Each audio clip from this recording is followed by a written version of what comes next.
I want to thank everyone who tuned in earlier for our virtual signing with Ernest the Cat Miller. We'll be on with Jasmine Allure right around 9:45 or so. In between, though, you may know this from his time on the independent scene, his time in NXT, the WWE, MLW, and of course now he's a regular gaijin over at Pro Wrestling Noah. And I want to thank you for joining us on the virtual signing. Simon Gotch is with us. Simon, thank you for spending some time with us. Thank you for having me. And you guys will be able to ask all the questions you want. We're going to show you some great photos. We're going to get to all that stuff. I got to start by saying that's an awesome shirt, by the way. Where'd you get that shirt from? And let's talk about Dynamite Kid briefly. This is actually from Haoming Mask in Tokyo. Oh, God. They make great shirts, and I never say no to a free shirt. That's my one thing. I've been told I should say no because now I've got like 300 t-shirts. But I don't say no to At least wait till you get to 365. Different shirt each day. The thing is, I wear like the same 12. Dude, well, that's the problem. Yeah. I got the special ones for like, I'm going to a 93. The velocity, the force he had, unbelievable. Well, that's the thing is that you get a guy like that who has a legitimate background who had to throw those suplexes on, 250, 300-pound men for real. It's, put him in a match with a guy who was 200 pounds, 220 pounds. Like Takada, when he was at his peak, was a big dude, but he was not, Gary Albright big. Sure. That's what it comes down to is that it's probably one of the few occasions Albright had to throw somebody who was smaller than him. That's a huge advantage. Yeah, if you haven't checked out the UWFI, go and check it out. Masahito Kakihara, that's where Sakuraba got to start. Like Takayama, lots of really talented wrestlers. Takada was unbelievable. So check that out. Check out Pro Wrestling Noah, too. We're going to go over some of the photos we have for Simon. Like and share out, guys. And Simon, if you want to just say a couple of words on each photo, that's our Simon, our Gotch number 1 right there. And I'll get in tight on that. You get personalized, signed, however you like, our Gotch number 1. Oh, yeah, that's me. Those are my trunks and kick pads and knee pads. I actually have a patch on my knee pads. The Kenshiro from Fist and North Stars is already dead. Because I'm a dork. The trunks, actually, I'd gotten Junji Ito artwork put on them with a sublimating company. And Eric over at Nerds Clothing, actually, when I got these done, he messaged me because he was talking about it. He's like, oh man, we should do like a collaboration jacket. I had to explain to him that, like, yeah, this is completely illegal. Like, I didn't have any clearance from any of the companies that Junji Ito works for or him as an artist himself. I just did it because I thought it would look cool. And that's punk rock. I mean, yeah. If there's one thing that I'm really a firm believer in, it's violating international copyright laws. So I explained to him that he couldn't actually do that. But these were worn for the entirety of my tour, 3 months in Pro Wrestling Noah. So that was my entire time over there. Those were the trunks I wore. This is our Gotch number 1. I'm going to get it close so you guys can see.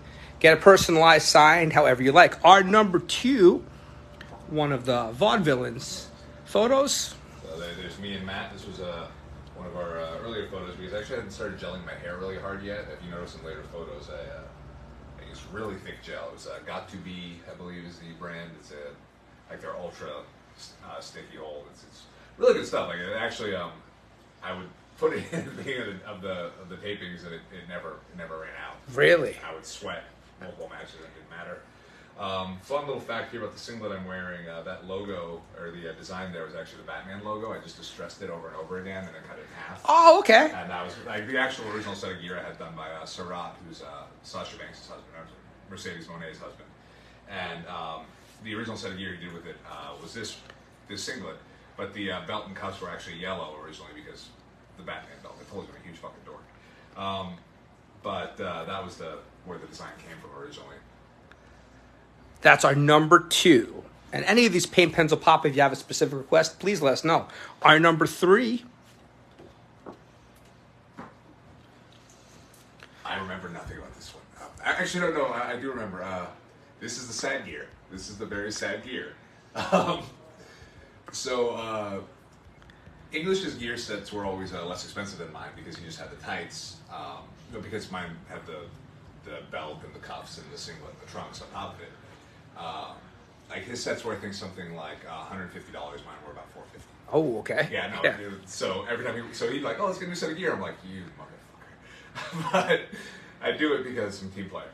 But we got these originally to go to England after we won the tag titles, and then we lost the tag titles so quick that we were pulled from the England tour. If you actually look at a lot of the UK, the posters and stuff, we were on the posters, but for shows we never did because they sent over the Revival instead of us because they were tag champs at the time. So I like to refer to that as the sad gear because it was just, we bought the new set of gear because we just won the tag titles. We're going over on this big tour of England. It's, NXT's first international tour, and we were not on it. We only did the TV taping. Which also, there's an insane story about me and Mojo Rawley going to a dance club called The Box on that loop, which was, it was an experience. The Box with Mojo Rawley over in England. Yeah, that was how Mojo picked the club. He's like, my friend's DJing at a place called The Box. We have to go. Let's go. That's where we went. And we God, the drinks were ungodly expensive. Like, Really? oh God, I had like a vodka and Coke. It was like legit like $40. That's insane. 40 pounds actually. Let me clarify that. So it's probably like at least like $50. Oh my God. But so we're like, the bar was tiny. It was no bigger than this hotel room. So like, man, maybe about 2 of these hotel rooms more accurate. But man, this place sucks. Let's leave. And as we're going to leave, Mojo just looks at a bouncer and goes, hey, is there any other area here? And he goes, yeah, there's the dance club downstairs. We had somehow completely missed the dance club and we went up to the bar. So we go downstairs and we run into these girls who, apparently one of them had been one of Paul Heyman's, whatever it was, the Heyman Hustle booty tattoo. I don't know. Okay. She'd been one of those girls, so Mojo charms them and we wound up drinking for free for the rest of the night off their vodka. And then we proceeded to see what I can only describe as a live stage event wherein two performers simulated multiple sex acts and murder. And murder? And murder. In the same scene or the same... In the same scene. Like, what? It was very odd. Yeah, that was an experience. I could see where that'd be an unforgettable night. Yeah. From start to finish. Oh yeah, no, it's always a night with Mojo. Sad Gear is our number 3. Here is our number 4 with the tag team gold. Okay, so these photos were shot very literally minutes after we won the title. Like we won these, and then we got taken over to the area where they had the camera stage set up. So when I said my hair didn't move because of the gel, this is what I'm talking about. If you see the photos, but I'm very clearly disheveled and tired because we just had the match, and I'm trying to look like I'm not completely worn out. And where we were at inside the stadium in Brooklyn, there was actually a catwalk above us, so there were people walking by, going back to their seats from concessions and stuff. They could see us doing the photos. But yeah. The hat never fit my head right. I think my head was too big for the hat. I think it looks good, actually. It's okay, but again, because the hair was very thick and very, very gelled up, so I think the hat just didn't sit right. But even then, you can see English's fingers still taped up from the mat, or from before when we started the match. And yeah, I was so tired. Actually, I was kind of mad because there's at least one promo photo from the set that they used for promotional material for Access, where I just looked destroyed. I'm just like, completely tired and worn out. And of course, that's what they picked, right? I know it was just someone in the office just grabbing a photo. They didn't really think about it, but it was like it fits the frame rate. That's all or the formatting size. That's all we needed. But it was one of those where I'm like, yeah, dude, you could not pick the worst photo for me. And I don't take many good photos, so I admit that it's not an easy thing. This is our number 4. Now, our number 5, black and white shot. That's my favorite of the tag shots. So this is the very literally moments after we won the titles. I think we took this one and the one with Triple H right after this. This was, I think, the last time I did the strap down because Jason Jordan started to do it, and I just never fought it. Just like, okay, yeah. Oh, so you were informed? Hey, that's no, I was never told to stop. Oh, so that was your own decision. Yeah, it's not like it's the most original thing in the world. Sure. And at the end of the day, I think it worked really well for JJ. So I was like, man, if he's gonna do it, let him do it. Also, here's the thing. Dude was jacked to the gills. So him taking the strap down is way more presentation. I always had that All Japan mid-90s build at my best day. Like Taue? I like to think more like Kawada? Terry Gordy. Oh, okay, more okay. Terry Gordy, more Stan Hansen. Like I was never a body guy. So it was one of those things where I was like, if somebody's gonna show off their physique, it should be JJ. I'm not even gonna fight that one. I'm not gonna be that guy who's like, hey bro, that's my no, fuck that. Number 5, and I'm going to ask you, who is your favorite All Japan 1990s wrestler? Oh, Misawa, hands down. Okay. Misawa is the top one. Which is weird because I always list Misawa as my favorite wrestler, but I acknowledge the fact that I wrestle more like Kawada. But that's just, stylistically I fit him more, but I think that's kind of, I think you tend to gravitate towards wrestlers who are less like you than you are ones who are like you. I don't know why that is. Like, even when I was a kid, I liked guys like Sabu and Mick Foley. violence. I like seeing, I grew up on horror movies and stuff like that. So I like seeing just the gross shit, but I've never done a death match. I've only bled a couple times, and it's almost always by accident. Actually, God, it was 2 weeks ago, New Jersey? 3 weeks ago? I wrestled Austin Luke. He moonsaulted my face. Oh, and no. My incisor punctured through my lip, came all the way out. And actually, David here, he needed me to film a promo for the Titan show tomorrow. And he's like, "Are you going to be okay to wrestle?" I'm like, "Yeah, I just look like shit right now. Like, it's not that I'm hurt. Like, I'm fine. The hole's mostly closed, but I got bruising all along my mouth from where the puncture wound happened." So he was concerned that I wasn't going to be able to wrestle. I'm like, "No, I'm fine. I wrestled with worse." I want to make sure you're safe. You know what I'm saying? Is hell of a time for a promo, though. Probably look cool as hell. Oh, Yeah. Well, here's the thing: is that I looked cool as hell right after the match. Once you clean the blood up, it's just bruising, and bruising around the mouth just makes it look like you're a mentat. Actually, the David Lynch Dune got the weird purple around the lips. But Zubin, with his camera work, he was able to get it right after the match, right? It's like, I legitimately, that picture looked 10 times worse than you said it is. Oh, well, that's the thing. So the actual wound wasn't that bad, but I'm a really good bleeder. When I had my knee surgery done in 2005, they basically told me I could have died in the most nonchalant way possible. After the surgery, of course. Oh, yeah, of course. So, by the way. I had to have my ACL. I've had both my ACL replaced. The meniscus shaved down my right knee. So I'm coming out of the first surgery, which was the harder one, because they didn't know the meniscus was messed up. They went in, they found it, and they fixed it while they were in there. And the doctor tells me, and I'm still under anesthesia, he goes, "You're a really good bleeder. We actually had to put a tourniquet on your leg." And I go, "Oh, okay. I'm on morphine. I got no idea what's going on." That was when they told you, eh? Yeah, and like 2 days later, I remember that I'd heard more than once that doctors hate using tourniquets because there's a risk for gangrene. Which means they only use them in life-threatening situations, which means I was probably in danger, or at least there was a significant enough concern that I was going to bleed out. Casual way to tell you, right? Yeah, they were so... Well, I mean, it's very easy to be nonchalant when I'm fine. Yeah, I guess, right? When you stop the bleeding and you get through it, it's very easy to be... Especially the operating team. You got to figure every operation has this possibility of not ending well, so that's just their day-to-day life. Oh, yeah. So for them, it's not a big deal. Yeah. For me, I'm like, oh, wow, I probably could have died, and they did not make me feel like that was even a real issue. But I've always been just a naturally good bleeder. So when my mouth got punctured, there was a lot of blood, and actually Tara Calloway, who was the primary promoter of the event, she was worried that I was going to... We've met a couple times, but she didn't know me that well. I'm friends with her husband, Jeff. And she didn't know if I was going to be coming through the curtain really upset or angry or anything. And I'm just like, I'm a professional. It happens, you bleed. And it wasn't even like there was a moment where I was going to give Austin a receipt just because there's no time for it in the match where we were at. It was like, we're almost at the finish. Mm-hmm. Like, this happened maybe a minute before we were done. Though, again, in match, I'm trying to figure out... I thought my lip was just split open. I'm trying to figure out why it's still bleeding. Like, I keep looking down, and there's blood dripping and dripping and dripping. I'm trying to figure it out.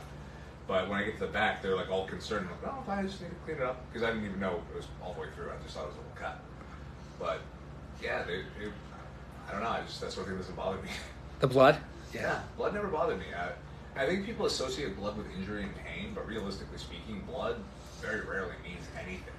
It's more where it's coming from and how much it's coming out. And like if it's like arterial, like yeah, there's a concern. Nick Gage for terminal death. The artery, right? Yeah. The artery. That's why. Yeah, But you look at the clip; it's not that bad. It doesn't look that bad. It's just it happened to puncture an artery. Awful spot. Yeah. But there are other things where, God, 10 times worse, where guys get up and they're fine. I mean, I think it was Thumbtack Jack years ago. Actually, his career was ended by just a normal Hurricane Rana. And this was a guy who, people would powerbomb him on cinder blocks, and he was fine. But then he takes a normal Hurricane Rana and screws his neck up, and he's done. It's just you can't predict what's going to be a real injury versus what's going to just look ugly. And blood always looks ugly. And we're talking. Actually, let's start with the Misawa question. We have this green. John Dupree would like this sign. This is a show he was at. I don't know where. It's been a house show, but he would like you to sign right over here, son, if you could, in the green paint pen. I have no idea what that is. I thought it might know, but... And I feel like we talked about Misawa. I feel like at this point, Misawa is actually at the point where he's underrated again. Everyone, I feel like the hardcore fans knew how amazing he was in the 90s because Kobashi, of course, performed, so well past Misawa's prime, and then, of course, Misawa's passing. I feel like now Misawa's not talked about as well, where he was the guy through the early 2000s. Well, it's a very unfortunate reality of... Check this out, John. Boom. Of the expanse of wrestling media being available is that a lot of stuff seems to just not get watched anymore. And a lot of people just tend to repeat opinions that they're reading. Baton Rouge, Louisiana, by the way, just confirmed. Yep. Oh, okay. Oh, you got a story? I'm going to have to bring the photo up again. No, it was Mississippi. Mississippi was when me and English had breakfast in a Waffle House, and a woman recognized us and asked for a photo, and for some reason she didn't want to stand up for the photo. She wanted us to sit next to her. We were like, no, you have to stand up. Stand up. Like, we're not sitting next to you. Just stand up. We'll get a photo. 2 seconds. So I do have a question since you mentioned English just now. Mm-hmm. How did the Vaudevillains came together? Triple H. That was it. He saw what I was doing already, what English was doing, and he's like, "There's something there. We put them together." And I think if I recall, it actually took weirdly 4 tries on his part, which was, if I recall the story correctly. Where he said, "We're doing something with that," and they were like, "Yeah, we'll get on that," and they never did anything. He's like, "We're doing something with that," and I think finally he put his foot down. I was like, "We're doing something with that," and then.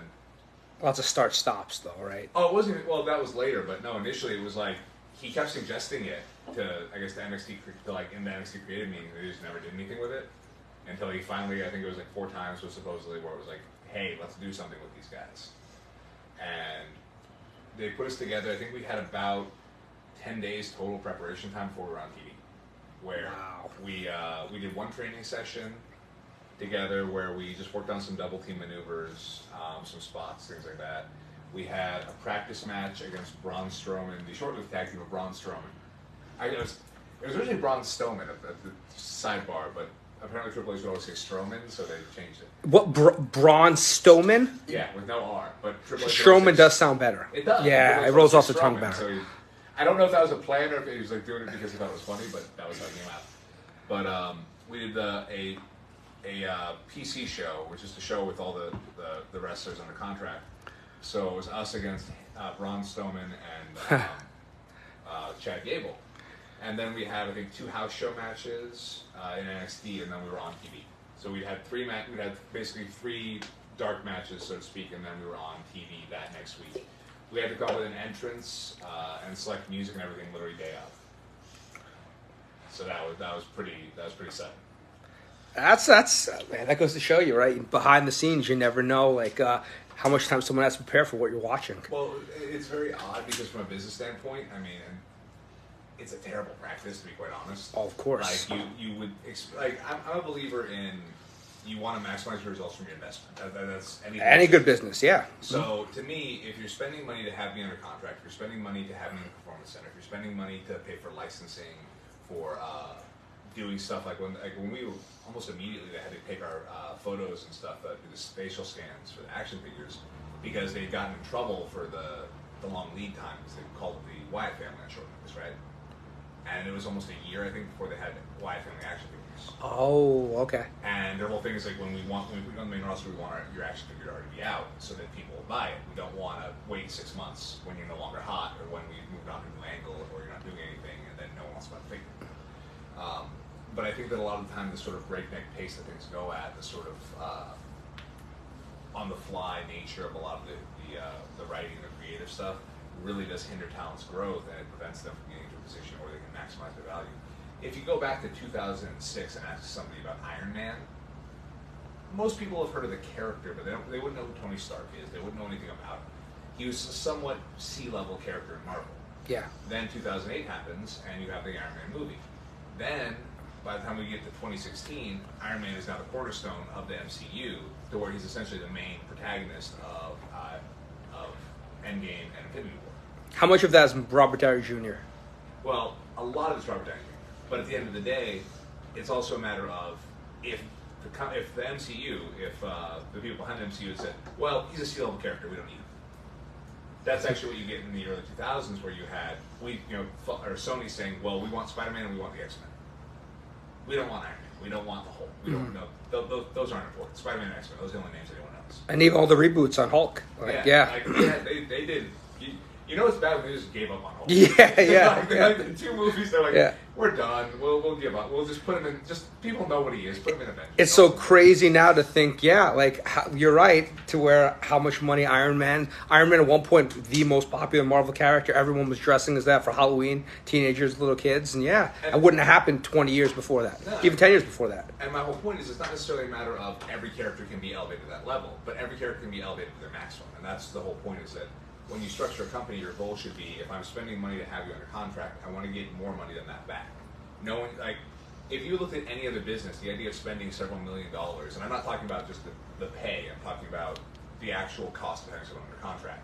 Spending several $1 million to promote somebody, give them TV time, do all this stuff, and not make your money back because you think their haircut looks stupid, or because you don't like the accent they have, or because you think they, whatever weird reason you decide you don't like someone, that is an insane waste of money. Oh, of course, yeah. And I'm a believer that if you give the talent everything they need to succeed and they fail, that's on them.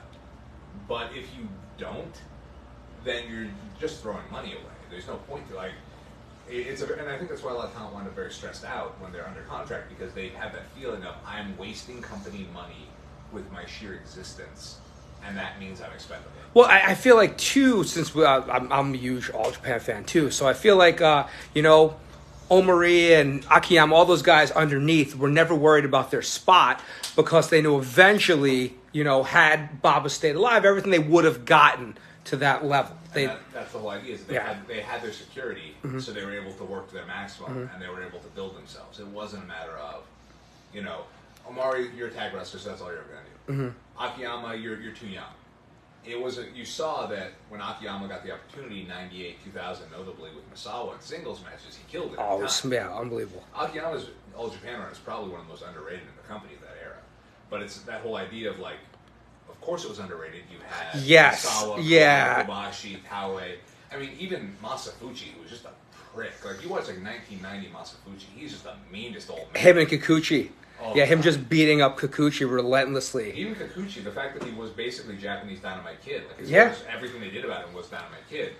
Right down to the brain damage. That's how it goes. But with a lot of these guys, it was about building something bigger and knowing that they're going to go on to do more, and then having that security and that safety and that understanding that they're being given these opportunities in incremental bits so that they eventually build to something more. The idea that you're just sort of treading water and can be fired at any time is not healthy for anyone. No. I mean, just from a talent perspective, I can't imagine you're ever at your highest potential. Just, you got to worry about, your job security. Especially in some sport that's so demanding to where your life and your health is really on the line at all points. I mean, we're going to get this one. We're going to get this one for Joshua. Ben, I am going to get back to you. Any of the paint pens that you'd like to use, Simon? I'm going to go with black, but let me tell you why. Okay. It's a black and white photo, and I feel like keep it simple, 1940s-ish, yeah. No, actually, I'll tell you guys how to forge my signature if you want. Uh-oh. So that'll be the next, to Joshua, with anything you want to put on there. Okay, I'm going to need someone to spell Joshua, because believe Yes, it sir. or not, despite how well spoken I might appear to be, I cannot spell to save my life. Well, I'm here for that. So that's Joshua. I should have known that, but I didn't. You do now, though, at least temporarily. So here's the trick. See, it's just a normal S-I-M-O-N, but here's where you forge it. You see the M, you do 2 little dots for eyes. And then you do a mustache, right? Okay.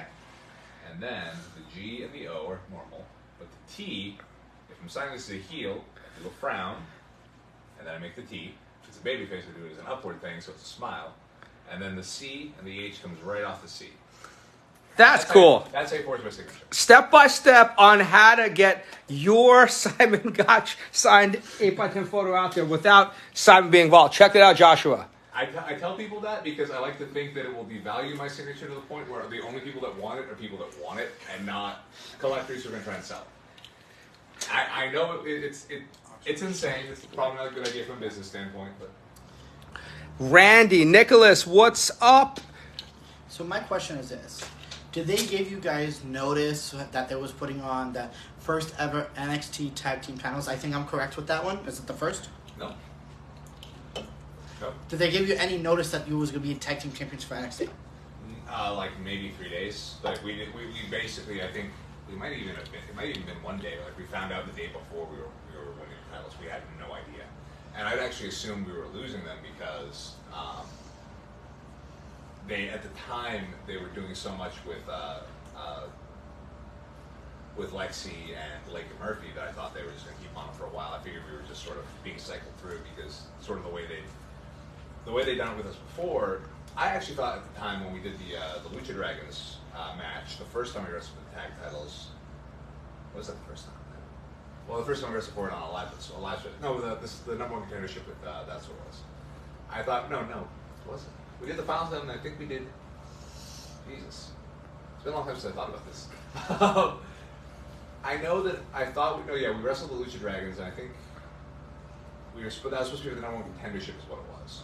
I thought we were going over in that because we've been feuding with the Ascension for a lot of that summer, and we had really good chemistry, and I knew they were planning on calling Vic and Connor up, so I believed we were going over in that one, and we did. We actually lost, and it was a relatively quick match. I think we only had like 6 minutes,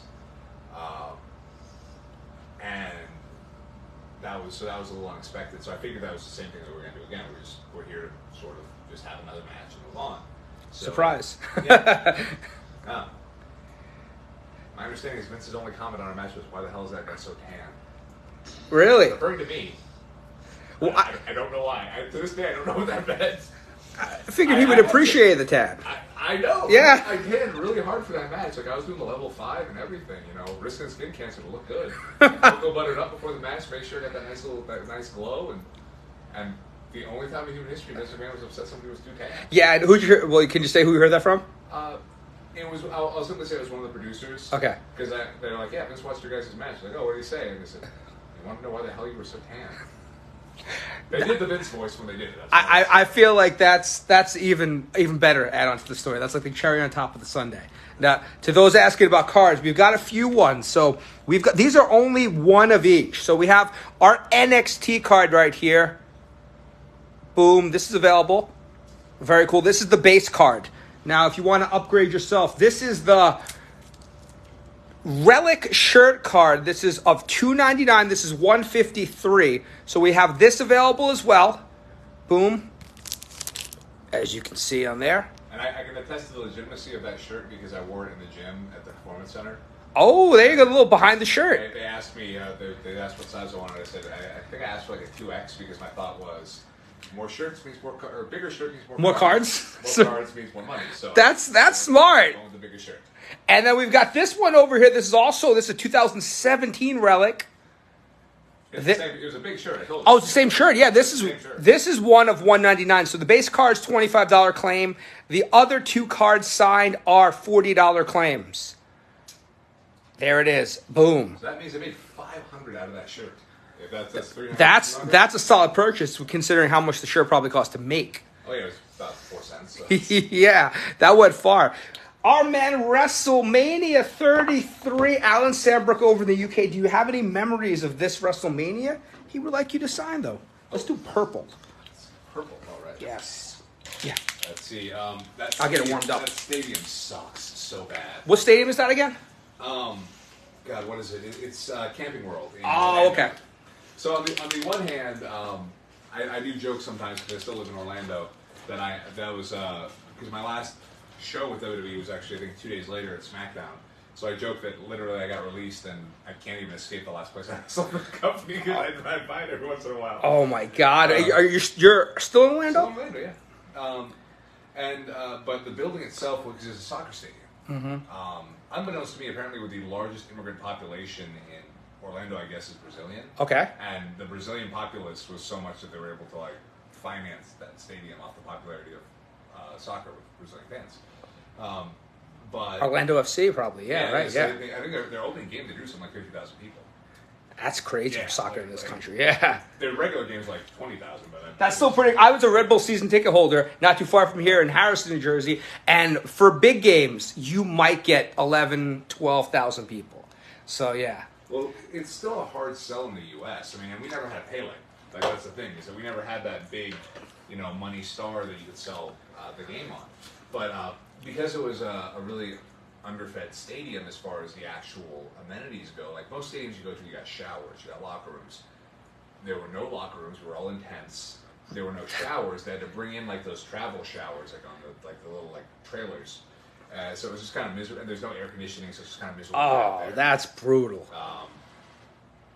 And not to be this guy, because I know they work really hard, but it was like the worst catering they've ever had. Like, really? It was such a letdown. Like compared to San Francisco when they did the WrestleMania San Francisco. Well, talk about the catering. I hear the normal TV catering, you know, when you're coming up from the indies or you haven't been to like a big TV event, it's the most amazing spread ever. So I would imagine a WrestleMania catering does have a certain... That was the thing, is that yeah. Like the previous manias I've been to, so I've been to San Francisco and Dallas, and then I did San Francisco and Dallas, and those were great.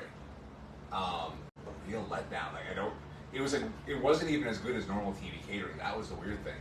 And I know they're kind of like the catering crew. They're in a tough position because they're kind of limited to whatever they have on hand because they get all their ingredients that day. They can't travel really with a lot of stuff.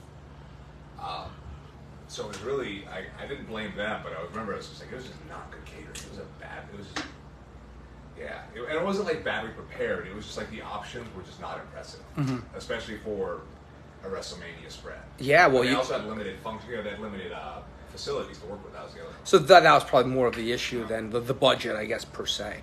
Because Lord knows they do very well WrestleMania weekend, the company. They make a little yeah. Alan, check that out. Boom, that purple popped. Now, we talked about the NXT title victory, and then you guys thought you were part of the big show over in Europe that you were on, not as the tag champs, though. When did you realize that was a part of the plan, or, you know, was it kind of those, hey, by the way, like when you found out 3 days out, you win? So, I knew when we dropped the titles to the Revival that we weren't going over on the tour. Like, I figured that out right away. So, I want to say it was January, because that was December, was when we were going over, for the UK tour. And January was when NXT was doing their first house show in Chicago. English was real excited for that. Now, unbeknownst to me, I didn't know he hadn't seen the run sheet for Chicago, and we weren't on it. Oh, how'd you see it? It was just up in the PC. Oh, okay. It might have been an email or something, but basically I'd already seen it. And what happens is, like, we dropped the titles, and he's like, I was a little pissed off because I'm like, I really was excited to go to England, and that I knew we weren't going to be on the tour, and he was like, man, you know, what's the matter? I was like, God, it's just bullshit, man. We're not going to get to go to Chicago. We're not going to get to go to fucking England, man. It's going to suck. And he's like, oh, you know, it's not a big deal. I was like, well, yeah, but I mean, we're not even doing Chicago. And he's like, what? Like, what? Oh, you didn't know yet? He's like, that was when he got pissed off. He was like, he was cool as a cucumber until I told him that we weren't doing Chicago either. Because they'd already, like I said, the sheet for Chicago, for the, I think maybe the travel or something, like they'd done the big mass email. And they had I don't know if it was a card, just a talent that were going, something like that. It was either that or they posted it in the PC. But I remember seeing it and being like, oh shit, we're not in Chicago either. Because at that point, you know, it was still their second talent and now who was going on the road shows. But yeah, that's also the match where I crushed a tooth. The match we did do in England. I crushed a tooth taking a shoulder block from Mojo Rawley because for reasons that were not healthy, I basically decided to throw myself on my own head. The shoulder block. Was that before or after the box? That was. Don't remember. probably went a lot harder than I think. But if you watch that match back, the four-way tag match from England, because they thought I might have. They were like, "He might be fucked." They thought I was out cold because of how nasty the bump was. I was fine, but I roll out of the ring, and there's going to be this whole thing where we're all going to slide back in the ring. We're going to square up all with our partners. But because they didn't know if I was conscious or not, they start going back. I was supposed to be the first one sliding back in. They start sliding back in early.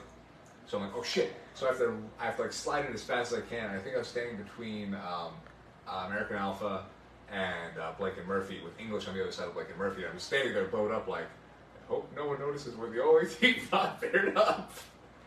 And they went to break after that. That was the break spot.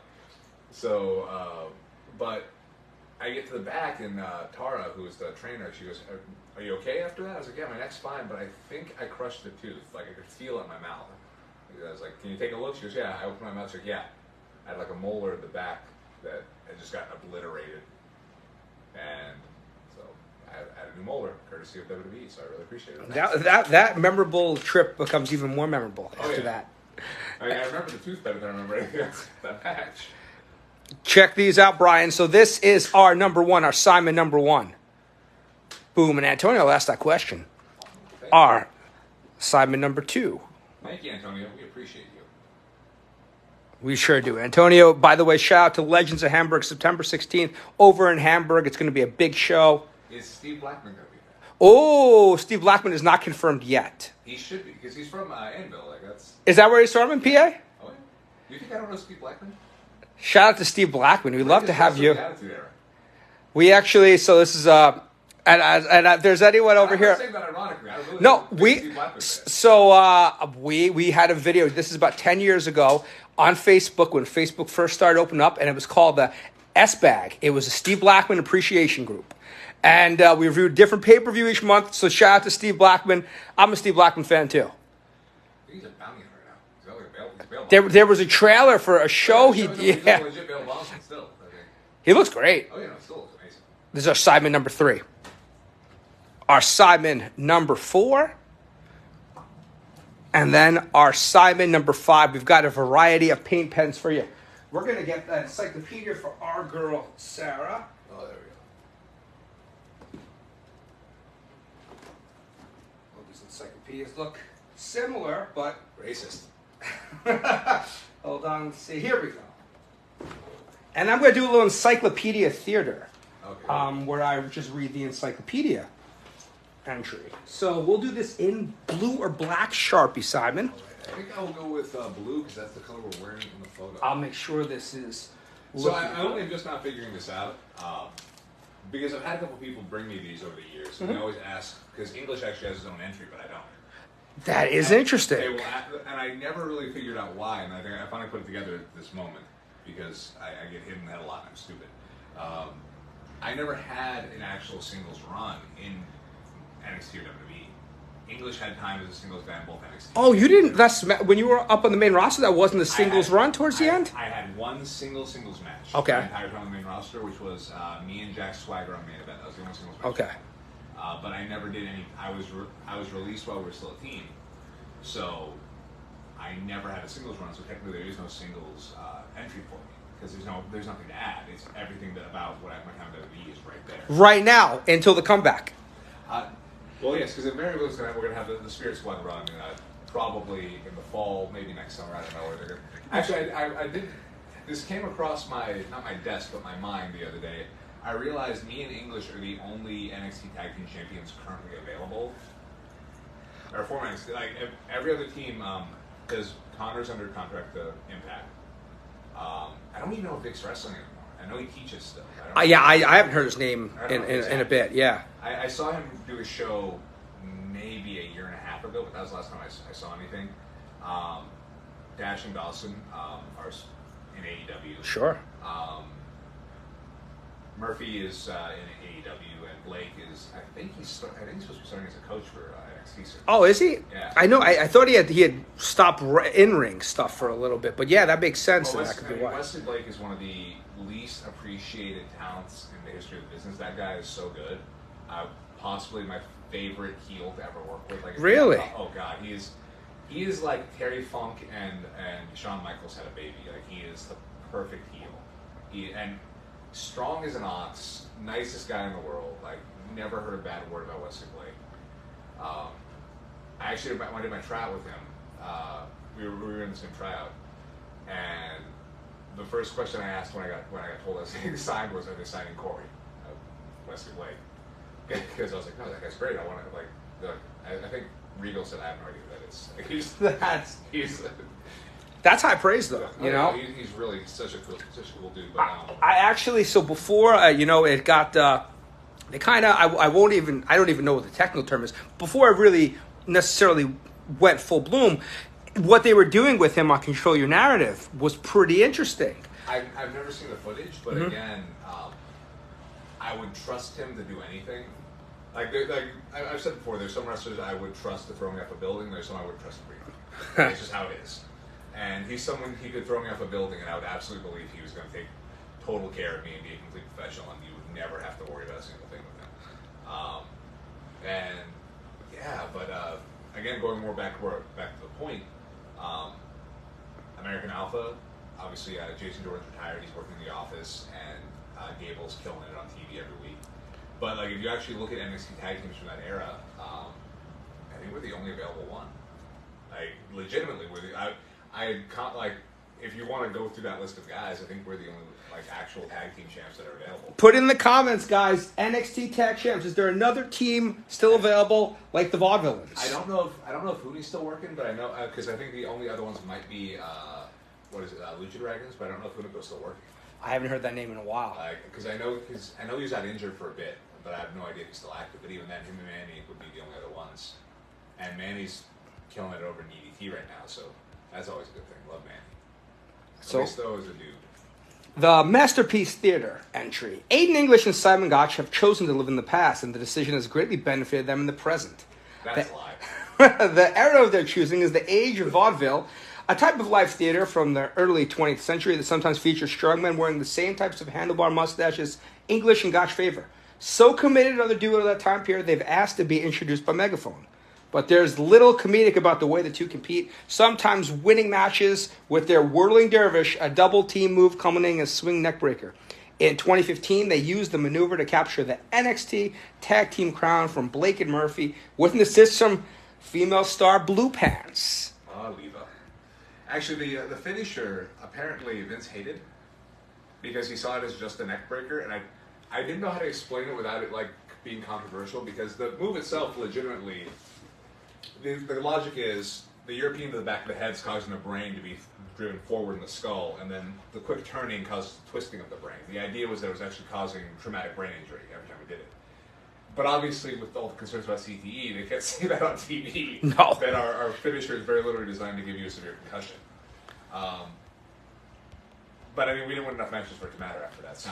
Now, we have a question from Antonio, our friend Antonio. Once again, Legends of Hamburg. Check that out. You know what? Check out the Wrestling Classic, too. June 17th, Springfield, Massachusetts. But Antonio wants to know, how did the name Ryan Drago come about? That was basically because Mike Modest did not like the name I came up with, and I had about an hour to come up with a new name. I still remember somebody in the audience, because they put the original name on the poster. Okay. Someone in the audience yelling it at me during the match, like, "We didn't pay to see you. We paid to see you." I don't even remember what the other name was. Oh, you don't remember the original name? No. Someone here remembers the original name. Oh, wait, it was Chance Erickson. That's what it was. That's a good name. That's what it was. I don't know if it's you. Mike hated it. I like that name, though, Chance Erickson. That sounds like a name you'd hear. But, so I literally just threw together Ryan Drago at the last minute, and it stuck for a better part of 12 years, I think. Mike Modest, another former Noah Gaijin. Him and Donovan Morgan, yeah. The first American to hold the GSU Junior Heavyweight title, I believe. You've got any story about Donovan Morgan or Mike Modest? I've got a few. My favorite Mike story is we were training one day. It was me and Sal Tomaselli in the ring. And Mike came in to watch training. And Mike's making a cup of coffee. Like, literally, while we're wrestling, he's making a cup of coffee, and his back is to us. There's a little kitchenette area in the school where there was a coffee machine or fridge. He's not even looking at us. And I'm literally thinking to myself, like, this motherfucker not even paying attention. Like, I'm not mad, but, that feeling of, like, okay, whatever. And then out of nowhere, Mike's like, yeah, excuse me. Yeah, you did this, and this. And actually, what you probably wanted to do is this and this. And you really should have done this and this. And actually, what we could really do is go off that. And he starts calling it back to us what he thought what we were going to do, what we should have done, and how we could have actually done it better. And I was blown away because, like, I didn't think he was paying attention. And near as I could tell, he wasn't. But right there, Mike had this weird... He was this weird ability to just, like, psychically pick up on what was ever going on in the match, what was supposed to go on. Something actually I was talking to a buddy of mine about this morning was the way Mike, when he got his job with Noah, what he'd done in the match, because he was coming from a funeral, so he didn't have time to call the match. They get there, he just went on the fly. But he worked the guy's arm for 90% of the match. Might have been Donovan, actually. Works his arm for 99% of the match. Gets up to do his finish, the air raid crash, or white noise, whatever it was called by whoever. Mike called it what did Mike call it? I think he just wanted the air raid crash. But hits it, covers the guy, makes a figure four on the arm with the cover. Donovan goes to kick out. Mike cranks on it for a key lock, taps. And I always thought it was brilliant because it was this way of both getting his finisher into the match, but using it more as a setup for the actual finish. He didn't throw away the arm work. He didn't go, I'm going to work your arm for 10 minutes and then finish with the head drop. The head drop was the idea of now you're motionless on the mat. You're not going to be able to defeat me because you do not have your faculties about you. And I can lock on this hold easily. It was actually a really brilliant finish. And we were talking about it, me and my buddy Kerry, about how just you rarely see that anymore. You rarely see this idea of like, it's almost always kick out, move on to the next thing. Instead of like, well, I'm right here on Continuation, top of you. yeah. I've got position, I've got control, why not try to take advantage of it? Donovan gave me the best piece of advice I ever was given in wrestling, and it's the one thing I will repeat to people. He said, we were at I think it was a taqueria in Hayward after training. He'd had a few drinks in him. Mm-hmm. And we're sitting and he's eating tacos and he looks at me and goes, dude, this is a fucked up business. And the only way you're ever going to get out feeling clean is if you help people. And that has been something that I kept in my head for, God, that would have been 2004 maybe. So Really? yeah, So almost 20 years. Yeah. It never left my mind because I realized that, and even to this day, it's why you might not hear this often, but I will hand to whatever deity you wish to worship. I am the least stressful person to work with. I don't complain about finishes. I don't complain about how I'm portrayed. I'm like, look, you're paying me. This is my job. I show up. I do what I'm paid to do. I leave. Because, and even actually Steve Pena for Battle Club up in Brooklyn, I'd had the conversation with him because he wanted to do the whole raise my hand after he pinned me. I was like, no. I'm like literally on the mat, and he's like calling for me to stand up, and I literally tell him to fuck off. Like, no, fuck off. No, go. Celebrate. And my whole point was, like, my job here is to lose to you and make you look good. My job is to elevate you, give your title reign legitimacy because you're wrestling someone who has international TV experience, all that. So this isn't about putting me over. This isn't about me standing up and raising my hand with you and we're all buddies. This is about, you're the star, you're the main event, you're the one who's going to be here next week, I'm not. You need to take this time and you need to make the most of it. You need to be the center of attention. And That's very old school, I feel like, yeah. And the way I don't know if it's old school, but I know it's right. the way it should be, right? Yeah. Well, I'm a believer that again, it's my if my job is to elevate you, then why am I trying to get my heat back at the end of the match? Like, this isn't 1986. I don't live in the territory. I'm not going to be back next week. My job is to make sure that you get the most out of my presence because at the end of the day, that's my value. My value is in my ability to make you look like a star and make you look like a legitimate competitor. That's it. That's what I have. That's what I have to offer. So why am I going to undercut that by standing up and having my hand raised like I'm also the winner? But like, you're the fucking winner, dude. You're the one who won. Got a couple of questions from JD. We're up a few wrestlers. Just wants to know some quick thoughts on. So he gave 4 names. We'll do, I guess, maybe speed rounds. So just first thing that pops in your head. So the first one is Big Bill, a.k.a. Big Cass from NXT. Bill used to get mad at me because I wouldn't put my hand up on his big boot.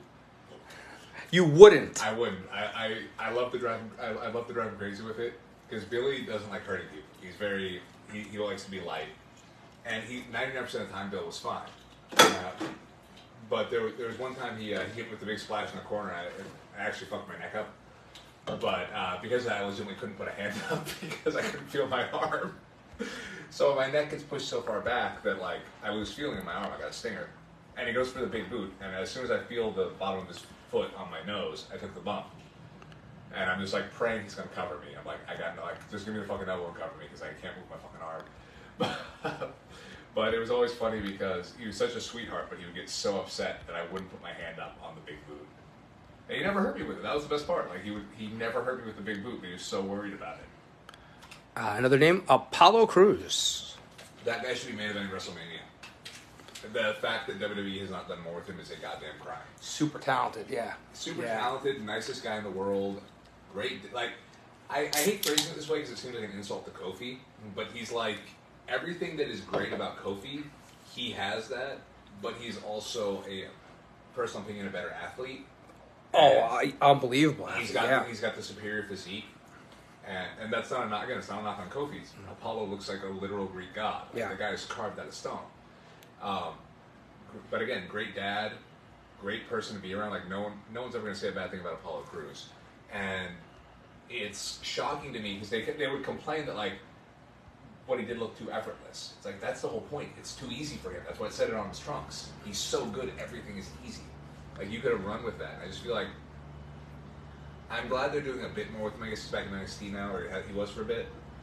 But I just feel like that is a guy that, how you do not make him your top babyface is beyond me, or even your top heel. Like, that is a guy who I feel like he'd go out there and he has power, he's got size. He's not the tallest dude in the world, admittedly, but he's got, like, mass, you know? He's got that... he never looks small. Exactly. Yeah. You're never going to look at him and go, that's a small dude. Yeah. And, again, he is charming as a motherfucker.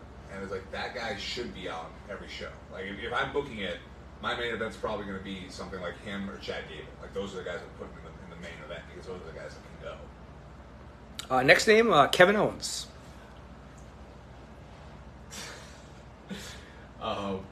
When we were in Japan for the 2 days that we did shows over there in 2016, one of the guys went out drinking, and he's telling a story about how he's like, yeah, this Japanese porn star was there with us, and she kept saying bukkake.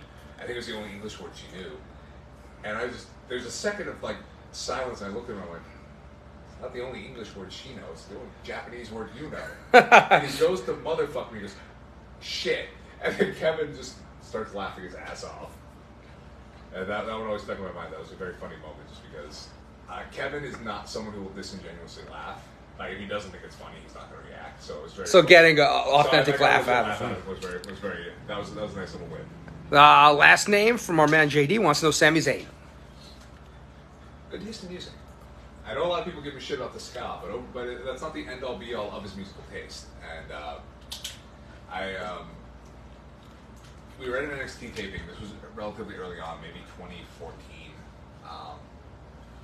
It was me, Adam Rose, Becky Lynch, and I want to say,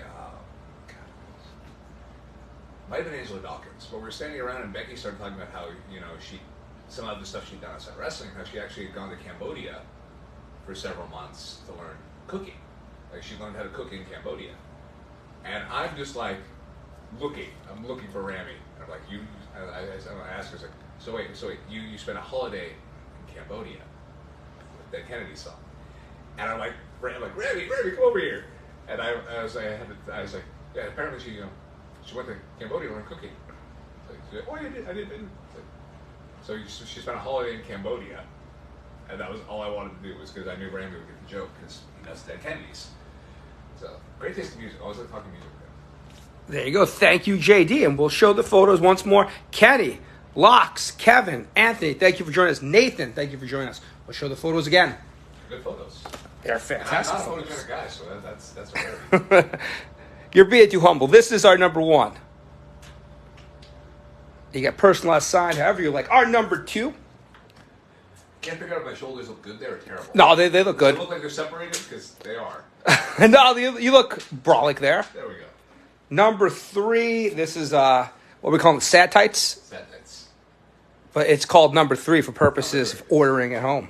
Number four, with the NXT tag team titles.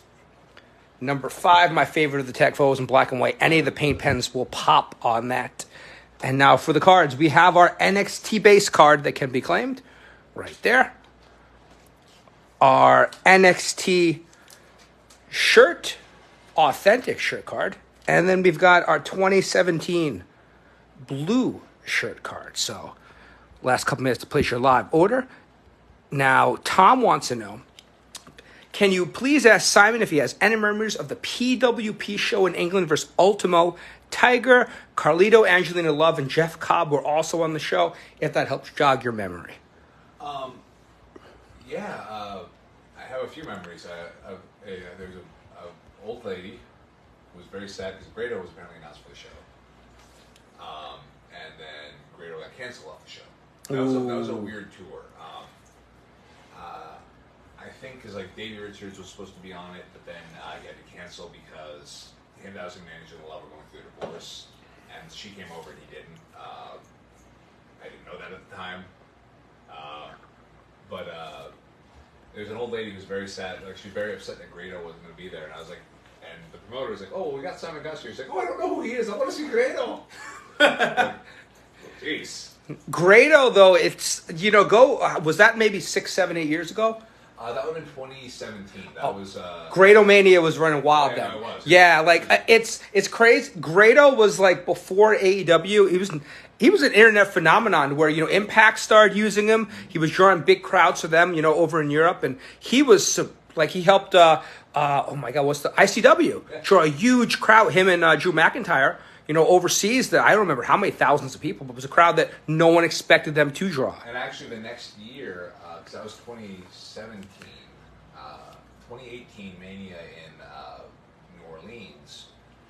I babysat him for a minute while Johnny Moss went to go get a cab because Grado was shit-faced. Is babysitting Grado easy or difficult when it comes to when he's inebriated? He was mostly fine, but there were a couple of fans who were trying to get photos with him. Please. Not right now. I'm not even with the company, but I know it's a bad look for him to be completely shithoused in a photo. Like he was like having trouble standing that drunk. And that's the bad part about smartphones these days. You can't put a person from the UK into Louisiana. Yeah. Oh Lord. When you put it like that. Cheap drinks that are available everywhere. Yeah. 24/7. Yeah. Public drinking. Oh yeah. Yeah. Shout out to Grado. We'd love to have you on. Sylvester, we got you covered. This one's going to be to Sylvester and any of the paint pens with anything you'd like to write. Okay. Let's use Noah Green. Emerald Green in honor of Misawa. That one I can spell. Perfect. Let's see. Okay, so I'll get it tight for you, Sylvester.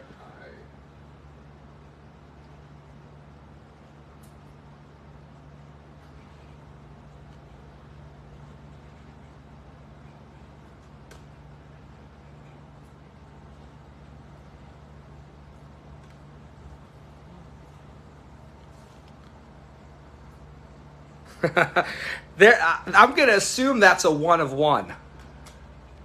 And you'll see it very shortly, Sylvester. I think you'll be happy with the unique inscription and then, of course, the signature from Simon.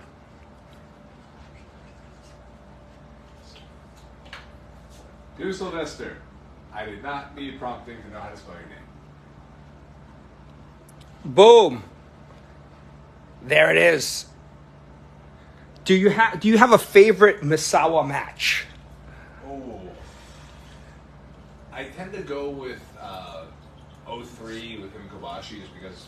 The 3-1 match? Yeah, it's probably one of the most important ones. But for personal favorites, I kind of tend to gravitate towards the 98 match with him and, I think it was 98, him and Akiyama. Just because it was, I think, the first time I'd ever seen Akiyama, like, going that hard. Oh, that was January 98, right? Yes. Was that in Osaka, maybe? That would make sense because that's where Akiyama's from. Yeah. I'm really bad. So this is the weird thing, is that sometimes I get into it with people about this because I'm not a nerd about dates. Mm-hmm. Like, that's the one thing I'm very bad about. I'm very good with dates, yeah. Dates and locations. Because you also have to understand, when I watch a lot of these matches, I was watching, third generation, fourth generation. Oh, God, I remember that. VHS, Yeah. To where you just had, like, this is the best of Misawa versus Kobashi. And that's all the information you have. Yeah. And then you can kind of discern the dates sometimes. But so I haven't really gone back and watched them with additional information. Even now, I'll be sometimes surprised and be like, oh, you mean the January 17th show? I'm like, oh, okay. It's the same thing with music, where a lot of the time I'll get into it because I'm not social. I'm not a social person as it is. So people talk about, oh yeah, I used to go to hardcore shows, I go to this, that. I never socialized. I would go to a concert of a band I liked, I would see it, and I would move on. I didn't go on message boards. I didn't, tape trade. I'd buy, if I wanted a tape, I'd buy a tape. Mm-hmm. I didn't do any of the sort of social things. I didn't backyard wrestle. So for me, a lot of the time it was just like I would consume and appreciate, but there was never any outside interference of like the socializing and the almost you have to know. Just direct to consumer. Yeah. Yeah. Mm-hmm. I never had that motivation of. I had no one to impress basically with the information. Mm-hmm. I mean, I wasn't the smartest guy in the world, but I knew that no girl in the world was going to be impressed by my knowledge of Japanese professional wrestling. Which still holds true to this day. To this day, yeah. And maybe not in this country. Maybe in Japan that can. They know more than us over there. Well, sure. Now, we're winding down. We're going to do last call for photos, and then we're going to have you do all the plugs. Simon, this is our base NXT card. We've got our relic NXT card.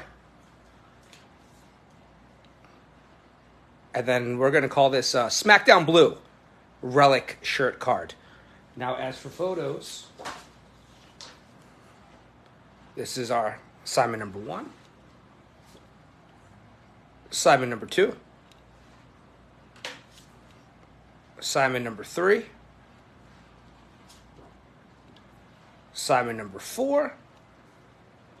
And assignment number 5. Now, Simon, tell us about your time in Noah. You just spent a bunch of time over in Japan. Had to be cool. It's someone that, grew up, watching those guys. So talk about, some of your favorite matches over there, maybe a cool experience or two. My favorite, honestly, I think my favorite match has got to be the singles with Keno. I just feel like we had really good chemistry, and he's really fun to work with, and he kicks hard, and that's the type of stuff I like to do. And actually, my only regret was that I didn't get to do a singles with Nakajima. I felt like a little bit we got to do a 6-man tag was really good. But again, it's just, at the point I was over there, they didn't have the restrictions for COVID fully open. Mm-hmm. So we didn't run as many shows as we could have, but that's just how it goes. As far as cool stories go, geez, that's a tough one. It was probably just genuinely the happiest I've ever been as a human being. I mean, just waking up and being happy, going to work, and just having good days. While I was there, I got to go work out at Sakuraba's gym once a week, which is really neat. Oh, nice. So, and Sakuraba is just the nicest, he's a grandpa. He's, just a nice old man, all friendly, all smiles, nothing bad. But then you get in the mat with him, and he's not violent, but you'll just feel it. It's like a snake just going around your ankle, and you're fucked. And you're like, oh, tap, nope, not fuck with that. It was the only place I've ever trained in grappling where everyone was happy. Like, I've been to a few different schools, and sooner or later you come across an asshole, someone who's angry, someone who's just in there to hurt people. But this is the only time, and to give a perspective, they did leg locks. Mm-hmm. I've never been to any place that was grappling, jiu-jitsu, anything like that, where they allow leg locks because most people are pricks, and they'll crank them. Whereas Sakuraba's gym, no one cranked them. Everyone knew. It's like, you get put in a leg lock, you tap. If you get a leg lock on somebody, you don't crank it. Like, it was understood. They just knew the unspoken rules. Yeah. So it was, that was really cool, and even just, little things like getting to, stopping for ramen after training with some of the guys, going to have chanko with the students at the dojo. It was just a wonderful experience going out drinking with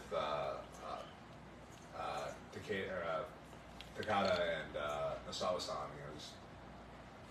Getting to go to the Abima office where, so Noah's owned by Cyber Fights, which is owned by Cyber Agents, which I believe is either owned by Abima or owns Abima. But Abima is like the Japanese equivalent of sort of like Facebook / YouTube, however you want to describe it, like Japanese Hulu. So it's a huge company. Like, I think the actual dollar amount that the parent company that owns Noah and EDT Tokyo Joshi Pro is actually something like 4 or 5 times more than Bushiroad, the company that owns New Japan. Like, New Japan, really? Yeah, New Japan's like a $15 billion company, and Cyber is like a $30 billion company, something like that. Oh my God, it's big. That's a huge difference. Yeah. Oh yeah, it's a huge company. So it's just a weird feeling to be sitting in an office and you have your like actual corporate boss asking you your favorite matches, and the one I pulled out was an obscure one but he knew it, which was Otani versus Mochizuki from the J. Oh, great match. Yeah, and I love telling people about it because it's about I think it's actually 4.5 minutes. It's like a sprint, yeah. But it's such an ugly, right off the bat. There's a point where I think Mochizuki's throwing kicks, and out of nowhere, Otani does a spinning sweep and just drops him. Like, it's just nasty. The whole match is just mean and ugly, and even the idea of you had the Kitao Dojo student who's representing War with Mochizuki, and then you had the New Japan Young Lion with Otani, and and they were both dicks. Yeah. Yeah. I think that's something that I think really is missing from, if I want to say something that's missing from wrestling, is that we don't have enough dickish junior heavyweights. Yeah. You had guys like Otani and Takaiwa back in the 90s. Kanemoto was a prick. Kanemoto. I love, any personal opinions of him. I've never met the man. I don't know what he's like. Any personal opinions aside, Kanemoto is one of those guys that you go back and watch, and he just looked like a fucking monster. Yeah. Just a mean dude. Yeah. I just feel like there's a lack of meanness in a lot of people's work nowadays, and I miss it. I miss that, like, God, watching. Yeah, Kawada was mean. Taue was Even mean. Liger. Yeah. I forgot Yeah, he Liger. could be mean. I Yeah. remember, God, it was Liger, and I want to say Rey Mysterio at one of the WCW pay-per-views, where he powerbombs Rey like he owed him money. It was beautiful. Mm-hmm. But there's just this meanness that some of these guys had. And I just feel like I will not invite controversy by going off on something right now. But I will say that I love the Gaia Girls documentary. You've never seen a Gaia Girls? I haven't seen that one, but I've heard a lot of things about It was a British documentary done about a woman going through the Gaia Pro Wrestling Dojo in Japan. And while it's not the primary student that they're studying, there's a student who gets, she's starting with drop kicks. And Miko Satomura very famously shoots her off, drop kicks her right in the mouth, splits her mouth open. Really bad. And then she's giving her the business and talking to her like, that was weak. When, who taught you to throw a drop kick that weak? And I've heard people complain, oh, that's abuse, it's this, it doesn't. You don't get it. It's not about hurting her. That wasn't the point. It was about fighting spirit. It was like not that bullshit motherfuckers talk about when, they yell really loud before throwing a fucking kick in a pro wrestling match. I'm talking about the real shit. I'm talking about that in the fucking bone. That hardness that some people just have in them. And sometimes you can bring it out, sometimes you can't. But that sort of just hard style, that like something in your soul that's just more, that bit that's burning a little bit hotter than most people. That's the shit I love. That's the shit I love to watch. That's why I love Japanese wrestling. That's why I'll get asked a lot of time about American wrestling. I say I don't watch it because it just doesn't appeal to me in the same way. It's like imagine having, whatever it is, 5A rated Wagyu steak from Gordon Ramsay's Gordon Ramsay's steakhouse, and then trying to go eat at McDonald's. Mm.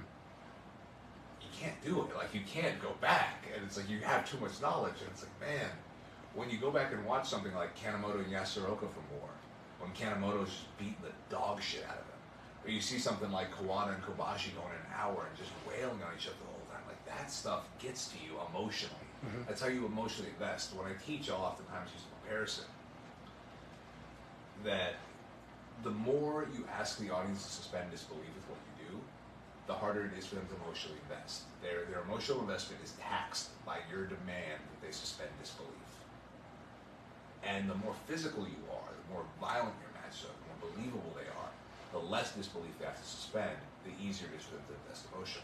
There's a reason why, 20 years later, God, not even 20, 25 years later, we still talk about Mick Foley's fall at Hell in a Cell. Because everyone saw the same thing. Everyone knows what happened. And everyone had the same reaction. That man should not have been let back in that ring. And it's easy to say, reasonably, you're right, he shouldn't have been. But in the moment, tell me that didn't make you feel like you were seeing something so amazing, something that you shouldn't have seen. Sure. Something that was truly unique, a unique experience that you could invest in and care about. Watch the match back objectively, it's kind of boring. Like, outside of the two bumps, it's like not a very long match, and it's kind of boring because Foley's completely fucked. He doesn't know what's going on.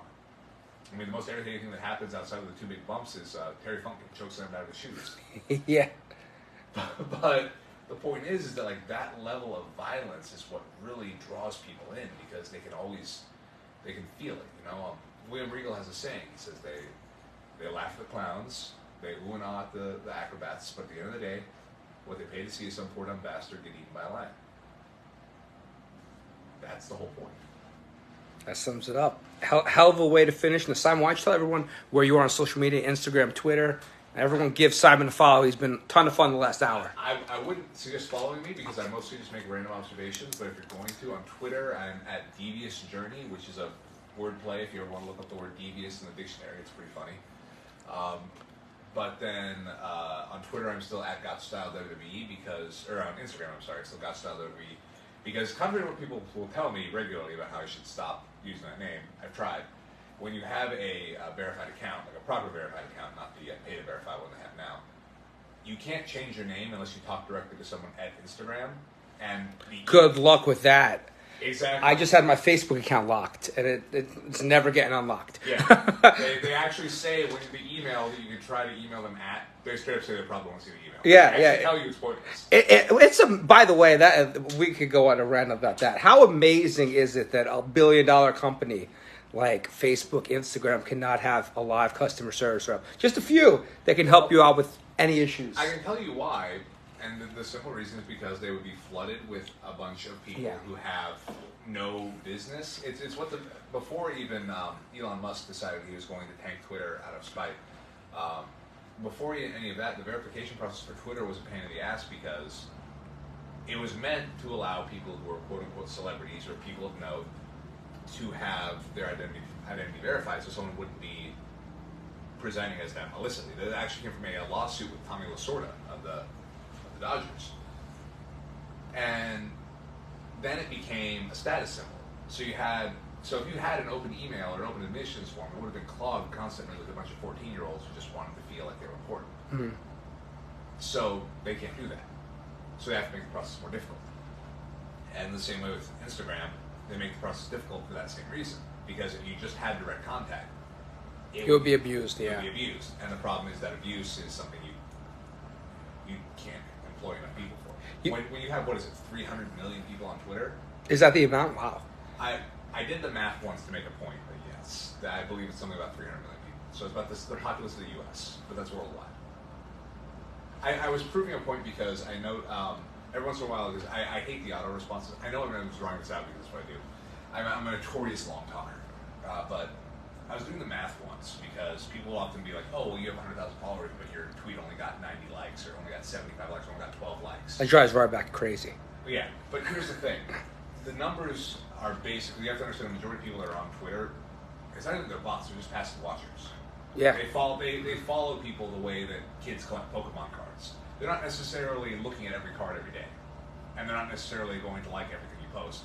Because for whatever reason they're like, no, I don't actually care. But I looked at the numbers, I was like, there were about 300 million people on Twitter.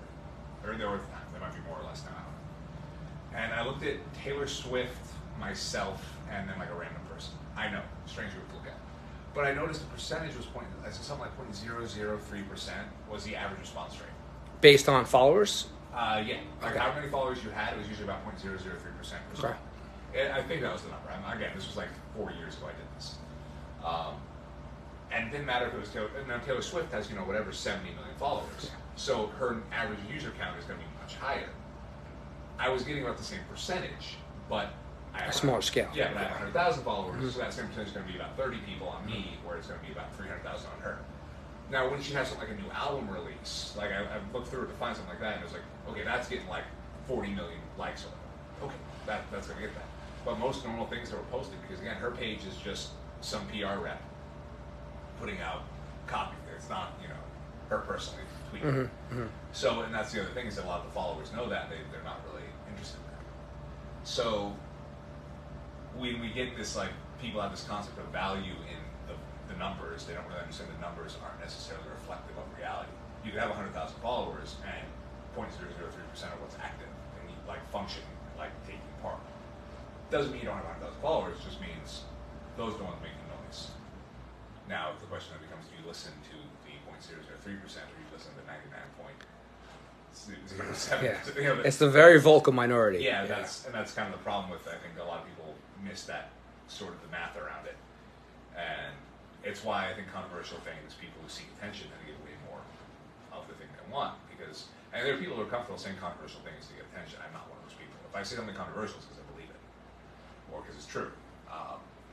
But a lot of people will take the controversy and they'll say insanely stupid things just to pick a fight because they know we'll get attention. You won't get that from Simon Gotch, and you won't get that here at Captain's Corner, guys. I want to thank everyone for tuning in. We had a great time with Ernest Cat, great time with Simon. Tune back in around 15, 20 minutes. We'll have Jasmine Allure, of course, tomorrow. Jack Victory, Mila Moore, Johnny Rods, Alex Reynolds, and John Silver of the Dark Order. Big day. Thank you so much for tuning in, guys, for your consistent support, your questions, sharing out. We got to end this with a cheers to the working man. L'chaim.